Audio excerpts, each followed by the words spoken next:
Have you ever hit the exact goal you spent 2 years chasing, looked around at the new view, and somehow felt further behind than the day you started?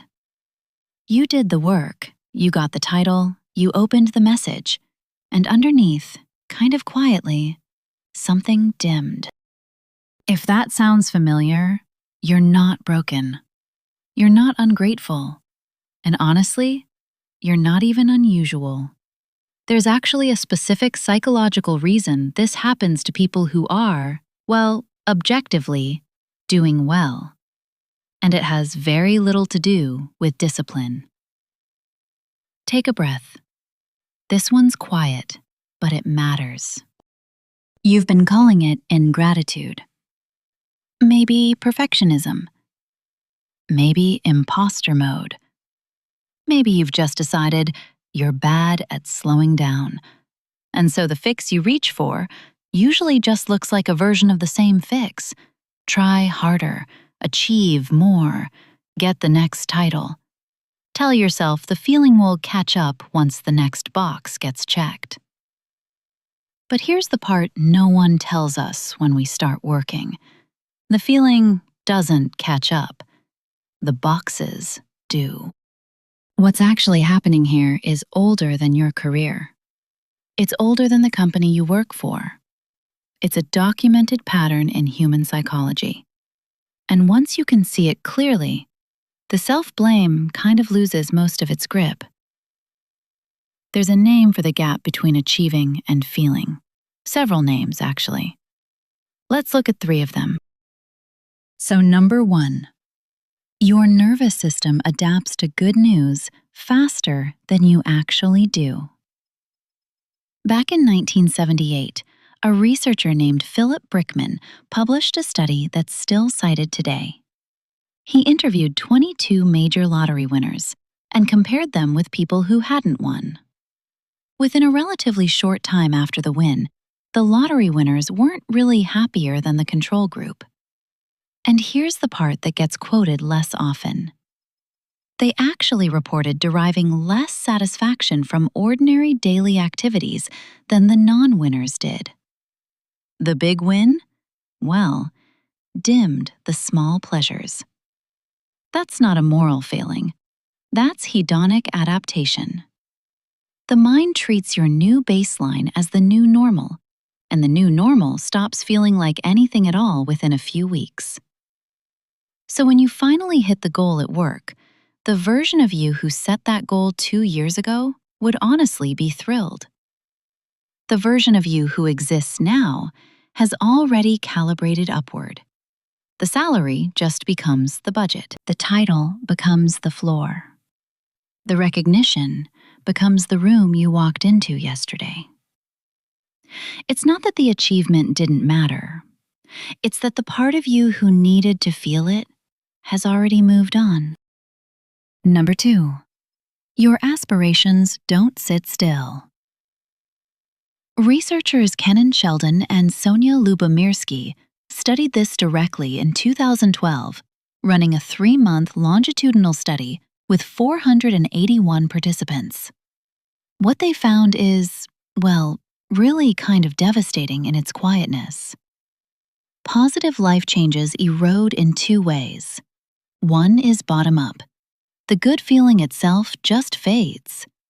The other one is top-down.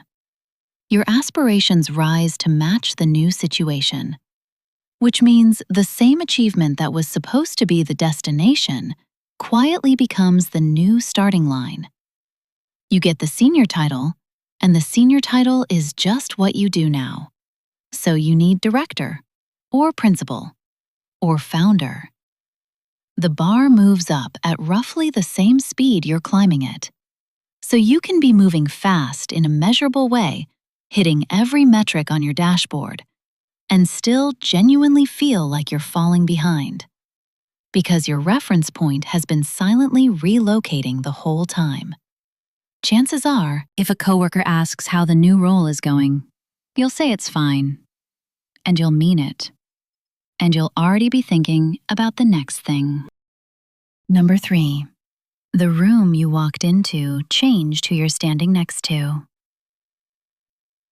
There's a classic idea in social psychology, going back to Leon Festinger in 1954, that people figure out where they stand by comparing themselves to others nearby. When you get promoted, you don't just inherit a new title, you inherit a new reference group. The room is now actually full of people at that level. Some of them have been there for years. Some of them have direct reports. Some of them have somehow figured out the thing you just barely got in the door to start learning. Research published in Frontiers in Psychology in 2021 found that viewing other people's positive career posts on social media measurably increased career frustration. 2 studies, 309 workers in the first one, over 1,000 sampled responses in the second.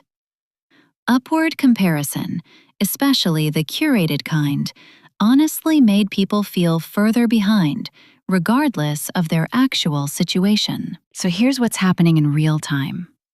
You move up, and the average you compare yourself to moves up with you. The feeling of being behind isn't a glitch. It's a side effect of being further along than you were a year ago. Here's how this shows up in your week.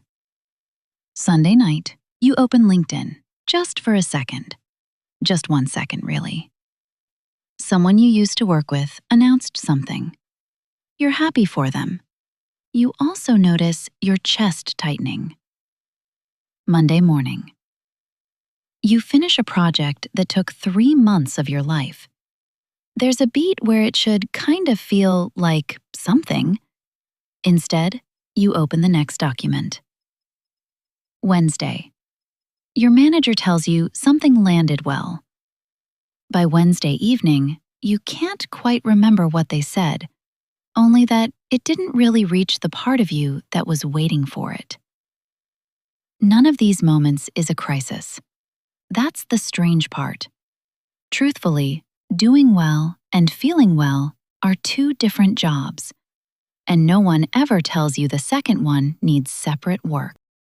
You don't need a productivity hack for this. You don't need a new vision board.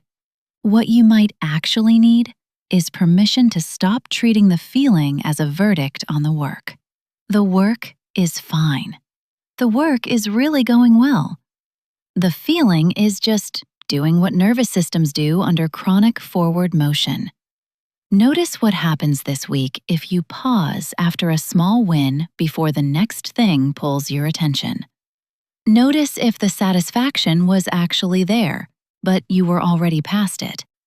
Notice whether you're chasing a feeling or whether you're just chasing the next item on a list that doesn't end.